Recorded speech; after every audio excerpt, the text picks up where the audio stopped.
They flew at night, silent, invisible, and utterly unstoppable. The Nazis called them the Night Witches.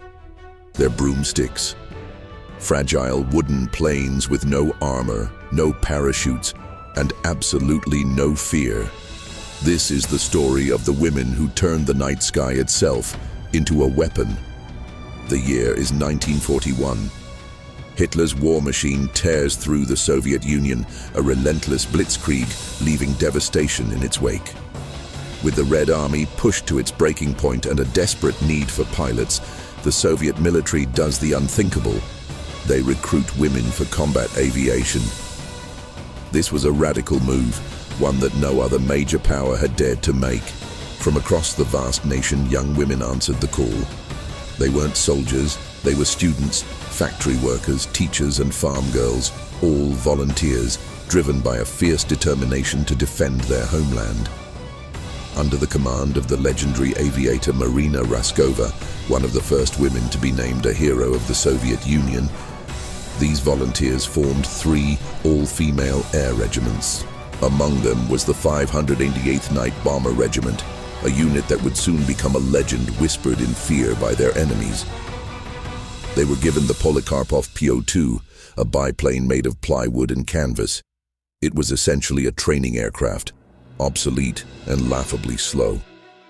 During the day, it was a sitting duck, an easy target for the Luftwaffe's advanced Messerschmitt fighters and anti-aircraft guns. But these women weren't going to fight in the day.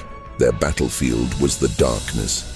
Their strategy was a masterclass in psychological warfare and audacious courage. Here's how they operated. Flying in groups of 3, they would approach their targets under the cover of total darkness. Miles away from the German lines, the lead pilots would do something terrifyingly brilliant. They would cut their engines. The planes would then glide silently through the night air, the only sound a faint, eerie whisper of wind over their fabric wings. German soldiers on the ground would hear nothing until it was too late. The first 2 planes would act as decoys, drawing the searchlights and flak, while the third, the silent one, would glide in, release its bombs with deadly precision, and then restart its engine to vanish back into the black. This whispering sound, like a witch sweeping by on a broomstick, is what earned them their terrifying nickname, Die Nachthexen, the Night Witches.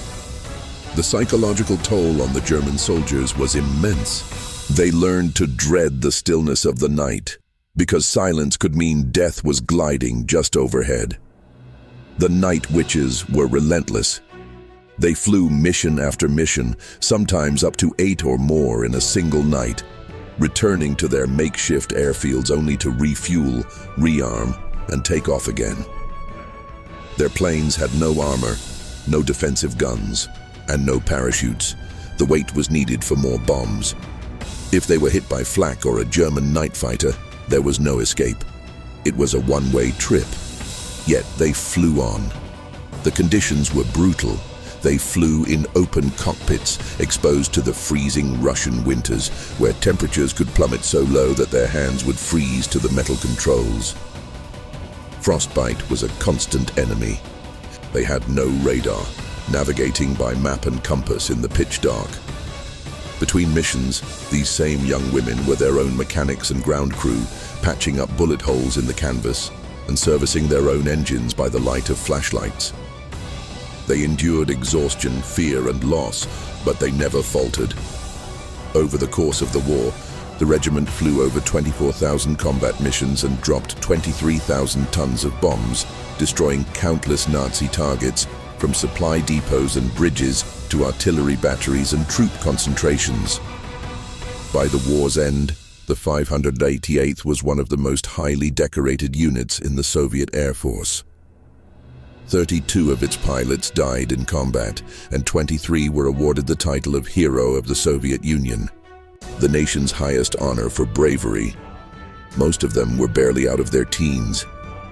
After the victory, many of these incredible women returned to civilian life, their extraordinary deeds largely fading from the history books. They weren't fighting for glory or recognition. They were fighting for their homes, for their families, and for each other. They were the Night Witches, and their legacy is a powerful testament to the quiet, unyielding courage that can be found in the most unexpected of heroes. Their silent wings will forever echo in the annals of history. Thanks for joining us on this incredible story. If you found this as inspiring as we did, please hit that like button. Subscribe to Silent Warrior Studio and ring the bell so you don't miss our next dive into forgotten history. See you next time.